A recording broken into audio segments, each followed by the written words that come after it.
For this Monday lunchtime, Russell Davis presents the story of the Lancashire-born entertainer George Formby on the centenary of his birth, featuring a never-before-heard tribute from one of his greatest fans, the late George Harrison. Ladies and gentlemen, I have an important message to broadcast from the Regal Zonophone Studios.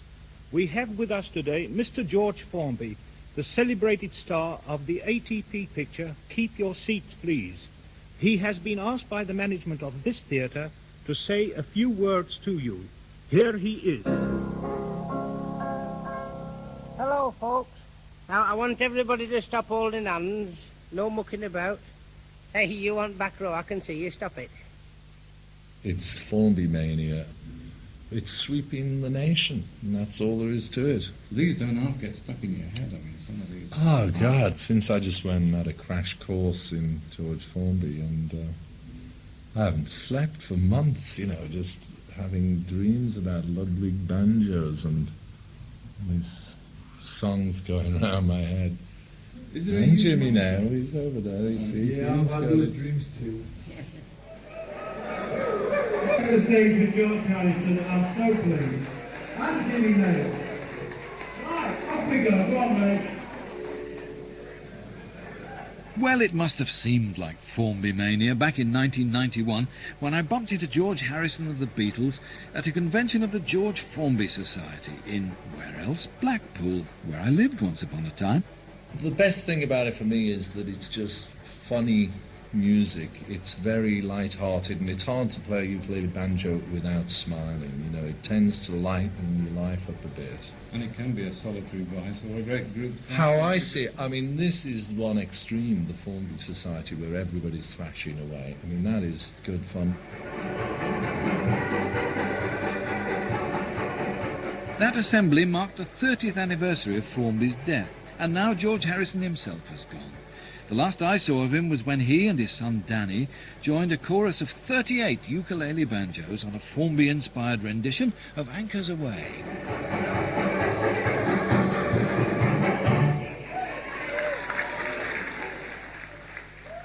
We're talking McGill postcard humour, nudge, nudge, wink, wink, aren't we? Again, we're back to Blackpool humour and northern humour, which is innuendo, but with a nice touch, perhaps, less smutty than possibly today. His songs have stood the test of time. They're with the finest, perhaps. They're simple, they're straightforward, but they're very tuneful, and they soon set the foot tapping. Nothing finer. And we all have our hobbies nowadays, and my hobby, I think, is so divine. I never go out on a hike, play golf or ride a bike, but here's how I spend all my time. You'll find me sitting on the top of Blackpool Tower when the evening shadows fall. There you'll find me hour after hour, while the seagulls up above drop messages of love.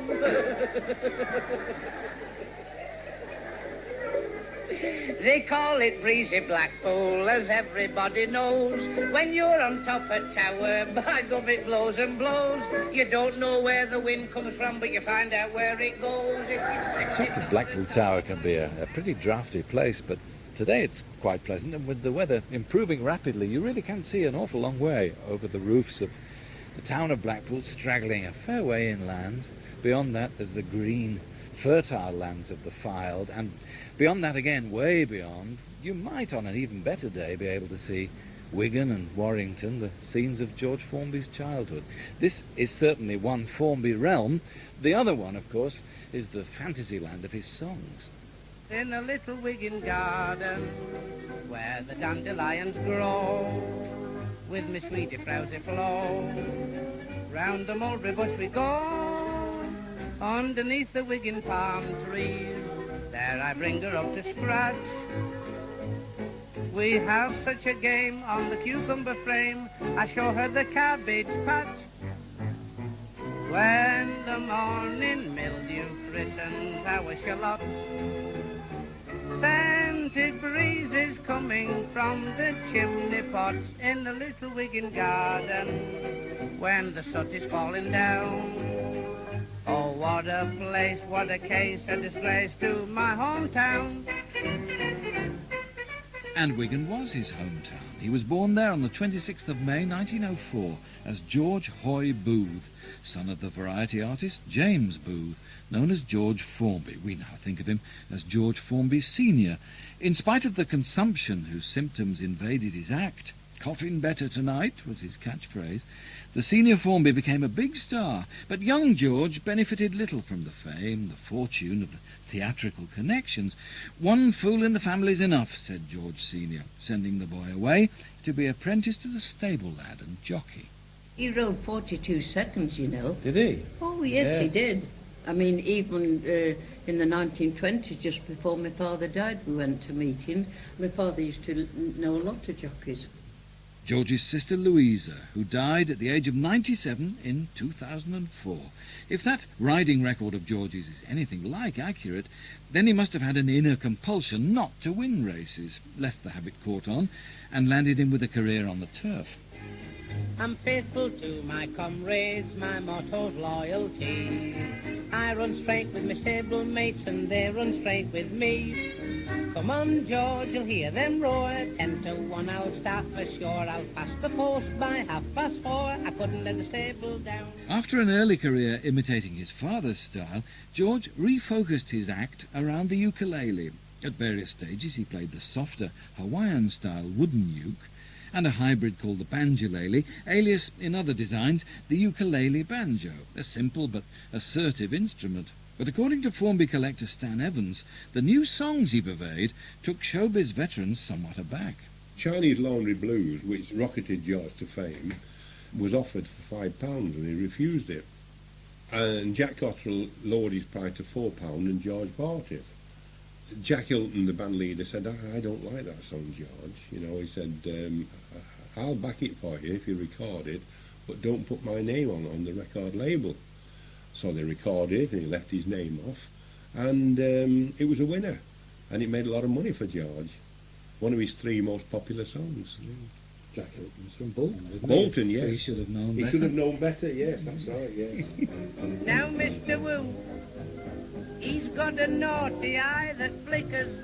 You ought to see it wobble when he's ironing ladies' blouses, Mr. Wu. What shall I do? I'm feeling kind of Limehouse Chinese Laundry Blues. Now, Mr. Wu. And that was the kind of song that was still working out its influence on British ears and fingers 30 and more years later.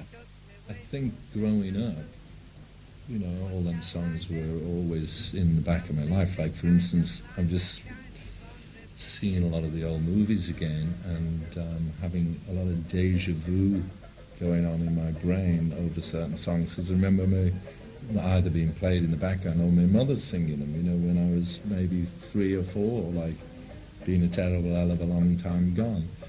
A lot of songs which weren't, you know, aren't the favourites, like everybody knows Leaning on a Lamppost and Mr. Wu. But there's a lot of other songs in there that I'm getting to learn now that I realised I'd heard when I was a kid. And then I always wrote songs with those kind of chords anyway. There's no great gulf between that sort of Beatles song and George Formby's own. Says the old maid every evening, as beneath her bed she peers, once more damned unlucky after 25 years. It's hard, though, to talk about George Formby alone in any facet of his life, professional or private. One should properly speak of George and Beryl. You see the hat that Beryl's got on now, Fred? Yeah. With them comical feathers? Yeah. I've never seen women wear such funny bloody hats these days, don't they? Well, that's got feathers. They're called Ouzlum bird feathers. Well, what's an Ouzlum bird, George? Ouzlum, well, they're very funny birds, you know. You get them up at Stretton very often. Oh, do you? Oh, you get them up there, aye. Yes, Ouzlum birds, they're the kind of bird, they stick their head in the ground and they whistle through the whole of the afternoon. Believe me, George, you'll never be a gentleman. Oh, I don't want to be a gentleman. Oh, why not? I mean, I got into trouble this morning through being a gentleman. Oh, how's that? Just because I stood up when a lady entered the room. Oh, but that shouldn't get you into trouble. I was in the bath. A rare private recording of George and Beryl in action at home, with a fragment of the crosstalk that was universally acknowledged not to be the best part of their act. Beryl Ingham was a clog dancer from Accrington, whom George had married in 1924. In her own lifetime, she didn't make herself greatly popular, but the opinion of history is turning in her favour. Kenneth Shenton, Blackpool schoolmaster and popular culture archivist, says, "She made him, he needed her, and in the end he couldn't live without her, I think. She made him in the sense that she disciplined him. There's talk of having a stopwatch on his act. Everything was timed. She made sure there were no distractions, whether it be female or financial. He came off the stage, he went straight to the dressing room. He ate in the dressing room. He had no financial problems. He had no musical problems. Everything was focused on him being on that stage and perhaps really coming alive. And that was the one place that he did certainly come alive and entertain." This was the age in the 1930s and 40s when a woman's place was in the back kitchen. You know, they didn't want a woman bossing men about, and they certainly wouldn't accept that. But Beryl, she was a tough nut, and she stood up against them. And you have to admire her for having done that. Stan Evans. Perhaps Charles Stewart, another member of the George Formby Society in good standing, puts it most succinctly. He got an all being. Owes Beryl everything. But I must say, when I did live here, I wasn't allowed to see George because he was thought to be A a bit bit rude. naughty. A bit Oh, crude, I know a lot yes. of people did think that. Oh, didn't they they? did, yes. It's so tame now, isn't it? Just a bit of fun. I suppose the BBC were responsible for quite a lot of that because they tended to ban things. Yes. Yeah. And the royals were never snooty about him. You know, I mean, they were a bit stuffy, the BBC, weren't they? Well, they were, and this was precisely the sort of situation where Beryl, the manager, went to battle on behalf of an otherwise helpless George. The BBC files detailing internal reactions to Formby's work in the 30s were lost in the Blitz, but the wartime ones themselves survive, to reveal a Mr. Smythe of outside broadcasts commenting on one live show. "Without doubt the three songs which this artist sang were filthily suggestive, and I cannot conceive that anyone had control over this programme or censored the material." Mr. Coatman, North Regional Director in Manchester, saw another side to the argument, but only very reluctantly. "The man is essentially vulgar, and he seems to be incapable of producing anything which is not objectionable. On the other hand, he is one of the leading artists in the country, and there would be a great clamour if we discontinued using him." It was always Beryl who fought back. To Sir Herbert Dunico, chairman of the Broadcasting Division of the Department of National Service Entertainment, she wrote, "Herewith, please find the lyrics as promised. I don't think you will find anything in them that is too terrible. Anyway, they have all been sung, with the exception of Swim Little Fish, Swim On, to their Majesties and the Daughters. Also, as mentioned, they have all been broadcast before 4 times.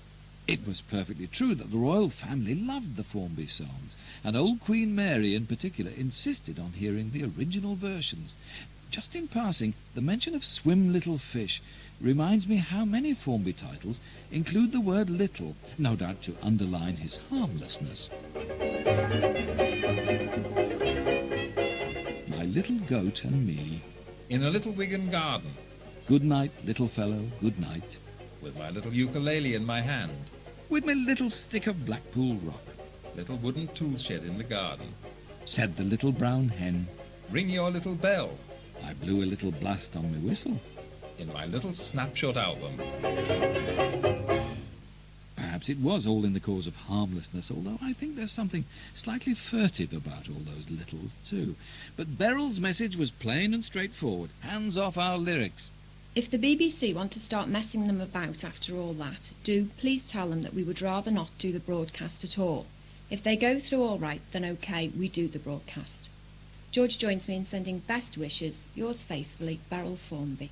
Sir Herbert Dunico knew he'd been in a fight. In a letter to a colleague, he remarked, 3 talks on the phone to Blackpool with Beryl on one afternoon merits at least 3 distinguished service medals. While walking down the prom last night as peaceful as can be, when some young girl said, "What about a stroll down by the sea?" She said her name was Jane and that she'd just come for the day.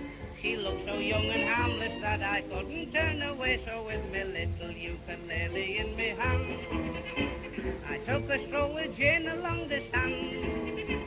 We walked along for miles without a single care or frown. But when we reached the sandhill, she said, "Come on, let's sit down." I felt so shy and bashful sitting there, 'cause the things she said I didn't understand. She said, your love just turns me dizzy. Come along, big boy, get busy. But I kept me ukulele in me hand. Yes, sir, I kept me ukulele in me hand. That was an example of an early Formby record actually withdrawn from sale and remade on account of the too deeply blue hue of the lyric. Through the medium of Beryl, George did occasionally ask for the words to be toned down, though in general the couple treated writers fairly. This magnificent ledger here, these are all song assignments. That's Not right. everybody would know what an assignment is. That's right, yes. It's an agreement between the songwriter. He would go to George and offer him a song. Beryl would type out the letter and they'd put a stamp on it, and then they sign the stamp to say that it's been assigned to George Formby. In some cases, George has all the full rights and everything to the song, or they may split the royalties on it, depending on the contract that they set up. Yeah. Here's a very full one from 15th of November 1941. In consideration of the sum of £16 received, we, the undersigned, hereby assign to Mr. George Formby the sole, in capital letters, singing rights, all the publishing rights, and all the mechanical rights in the song entitled He Does Look a Swank, Does Frank on His Tank, signed over the stamp, as you say, Fred E. Cliff and Harry Gifford. Our Frank has joined the tank corps. He really means to do his bit. He's wide awake and no mistake. He's absolutely it. Oh, he does look a swank. Does Frank on this tank? He does look a swank. Does Frank? See him dashing along with the clickety-clickety-clang. He hasn't done much fighting yet, quite new are his togs. He's only knocked down policemen and run over 14 dogs. But he does look a swank, does Frank on this tank. He does look a swank, does Frank without his hat on. He does look a swank, does Frank. Formby worked himself hard in World War II, harder, it later turned out, than his health could stand. Very close to the battle lines. So close, in fact, they had to ask him not to play his uke because the enemy could hear it. So he just crept in the trenches, whispering and singing little ditties to them to cheer them up. What a wonderful piece of old England he took over there, did George. He was the right character for the job. I mean, the authentic flavour of Lancashire and everything. I mean, that much he did inherit from his father. And there is a strange tradition that runs through, isn't there? Yes. Of that Lancashire voice when Gracie Fields had it as well. That's right, yes. There's something sort of croaky and... There is. It's like a cinder, isn't it? Yes. It's like chewing a cinder. It's a kind of a rasp somehow, isn't it? Like a crackly rasp. He brought home some of his impressions as well, in a kind of wartime fireside chat to the nation. Geoffrey Grigson of the Talks Department in Bristol was a nationally known poet and editor and a hard man to please, but by this he was delighted. We all thought down here that the Formby postscript was a winner. That horrible little voice to start with, and then the completely and honestly intimate manner and the touch, just so far and far enough, and not overstepping the mark, e.g. the incident of the landmine. A splendid contrast to politicians, generals, ministers, and no card. Off we went down to Messina with a scrounge lorry and a piano, because we didn't know what to expect in Italy. And we got onto the landing barge, and the Navy boys pushed on the piano. Of course, we had to leave our luggage in Messina. Beryl just had the dress she wore, and I had a pair of shorts and a shirt and my shaving tackle and my trench coat. And off we went to Reggio, the first two British civilians to set foot in Italy. That's the thing both Beryl and I will never forget. About 92 miles up the shore of Italy, we arrived at a river, quite a big one, and the bridge had been blown up, and the D2 was through the river bed, marked by two white tapes, because it was a minefield. Of course, this was our first taste of a minefield, and we weren't actually scared, but we weren't feeling too clever. The red caps warned the soldiers before crossing to keep absolutely within the white tapes. Now, we were close behind some 25-pounders, and about 40 or 50 yards in front of us, we could see there were a lot of Italian soldiers wandering around in front of us. 4 or 5 of them stepped off the track to allow a couple of the lorries to pass, and we set them a mine. Well, of course, we could see the explosion and the clouds of dust rising before we could hear the report. Well, after everything had cleared away, We saw that two of them had been killed and another had his arm blown off and the other two were seriously injured. Well, we'd never actually seen any fighting, and here we were seeing men killed. We didn't know what to do for the minute, but none of the soldiers seemed to be taking any notice, so we acted as brave as we could, and we took no notice, and we felt we were really in the war. I felt it really made contact, in all probability, with the hearts of an enormous audience, and a very decent contact at that.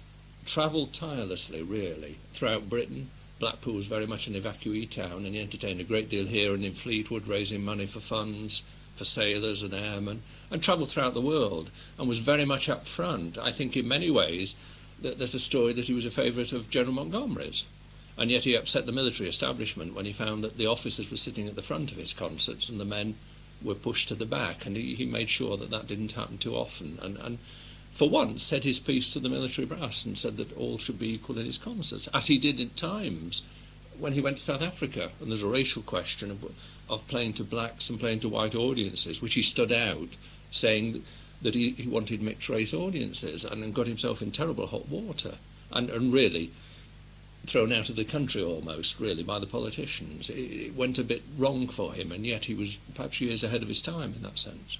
In fact, it was Beryl's finest hour when Dr. Malan, the South African leader, rang up to protest about the Formby's public embracing of black children at one concert. Beryl slammed down the phone with the words, "Why don't you piss off, you horrible little man?"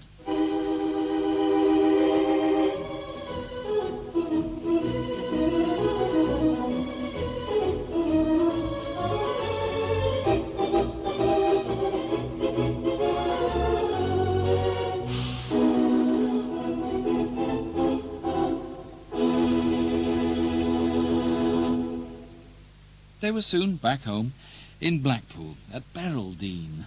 Kenneth Shenton took me in the rain to Fairhaven St Anne's, just along the coast, to see one of the houses that went by that name.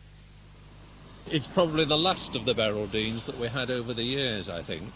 It's very attractive, very substantial, lovely Accrington brick, Westmont slate, rather big and imposing, and with beautiful views across Fairhaven. We're here on Inner Promenade in Fairhaven, which was the address in those days. It has quite a rich history in a sense, because he bought this house off Joseph Locke. Joseph Locke was a very well-known Irish tenor who resided on the Fylde coast many times, had awful problems with the taxman, so used to move around a very great deal and never stayed in one place too long. And I feel a personal connection to that story because my father was the taxman in Blackpool pursuing Joseph Locke. I used to hear about it in the evenings.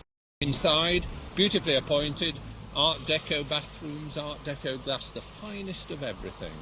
Because in spite of all this parsimony with money, people often said really he was tighter than the strings on his ukulele. There were two things they spent money on: cars and property. The last decade of George Formby's life was a lot quieter. He scored a big West End success with the show Zip Goes a Million, but serious heart trouble withdrew him from circulation, and his comeback was gradual. And as he returned to form, Beryl began to decline, visibly in the end. Charles and Eve Stewart of the Formby Society. She was dying of cancer.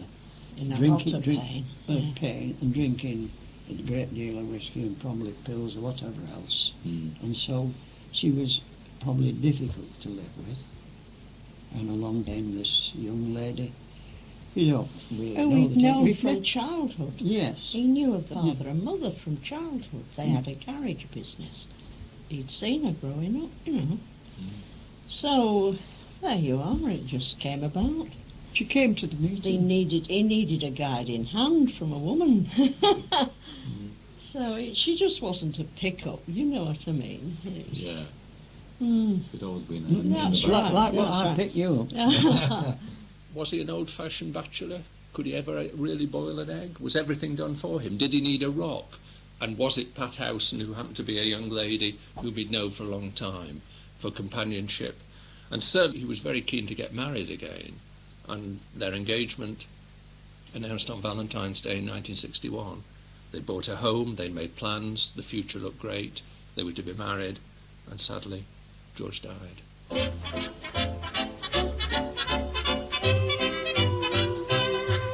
I'm leaning leaning on the lamp. Maybe you think I look a tramp, or you may think I'm hanging round to steal a car.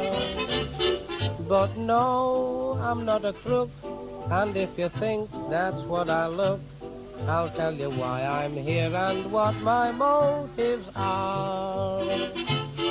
I'm leaning on a lamppost at the corner of the street in case a certain little lady comes by. Oh me, oh my, I hope the little lady comes by. I think you'll be hearing those strains in the Wilburys. Yeah. And you hear Bob Dylan singing, Trump, you know, we'll have a bit of that. There's no other girl I would wait for, but this one I'd break any date for. I won't have to ask what she's late for. She wouldn't leave me flat, she's not a girl like that. Oh, she's absolutely wonderful and marvelous and beautiful, and anyone can understand why. I'm leaning on a lamppost at the corner of the street in case a certain little lady passes by. Well, there hasn't been a Bob Dylan version of a Formby song so far, but the Beatles had one last say with their mid-90s release, Free as a Bird, built on a demo that John Lennon. Turned out nice again, hasn't it?